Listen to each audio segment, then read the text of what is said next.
పెళ్లి కూతురుగా రెడీ అయిపోయిన తర్వాత ప్రతి ఒక్కరు కూడా చాలా ప్రేస్ చేశారనమాట. మంచిగుంది శారీ కలర్ కాంబినేషను, నువ్వు కూడా మంచిగున్నావు అని చెప్పేసి. నాకెక్కడో తెలియని లోటు ఫేస్‌లో మొత్తము. ఎందుకంటే మా ఇంట్లో వాళ్ళ నుంచి దూరం అవుతున్నాననో, లేదంటే ఏంటో తెలీదు. ఆల్మోస్ట్ చాలా ఎక్కువ హెవీ టెన్షను. ఏం చెప్పినా సరే అర్థం కాకోకుండా కన్‌ఫ్యూజన్ మోడ్‌లో. అండ్ తర్వాత ఇంకా ఇంటి నుంచి ఎళ్ళేటప్పుడు గౌరీ పూజ చేశాను. అండ్ అలాగే తాంబూలం ఇచ్చాను అందరికీ. అందరి దగ్గర కూడా చాలా మంచిగా టైమ్ స్పెండ్ చేశాను. ఇంకా మా చెల్లిని కూడా రెడీ చేస్తున్నాను ఇక్కడ. తనైతే ఇంకా డ్రెస్ ఏసుకోలేదు.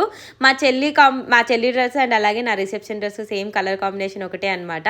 ఇక్కడైతే తలకి పరదాలాగా కప్పారనమాట. మా పిన్ని వచ్చేసి అదేం బాలేదు తీసేసేయి అని చెప్పేసి వెళ్ళి మధ్యలో తీసేసిందనమాట. నాకైతే మంచిగా అనిపించింది. లేదంటే ఏంట్రా ఇది అన్న ఫీలింగ్‌లోనే ఉండే.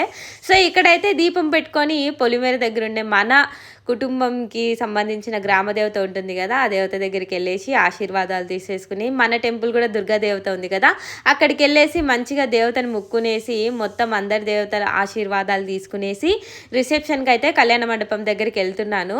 సో, ఇక్కడికొచ్చిన తర్వాత మొత్తం అంతా సూపర్‌గా దావత్ లాగా చేసుకుంటున్నారనమాట. దావత్ అంటారా? భారత్ అంటారా? 2 దానిలో ఒకటైతే చేసుకుంటున్నారు. మా ఆయన కూడా చాలా మంచిగా ఎంజాయ్ చేస్తున్నారు. డాన్స్ కూడా చేశారు కొంచెం.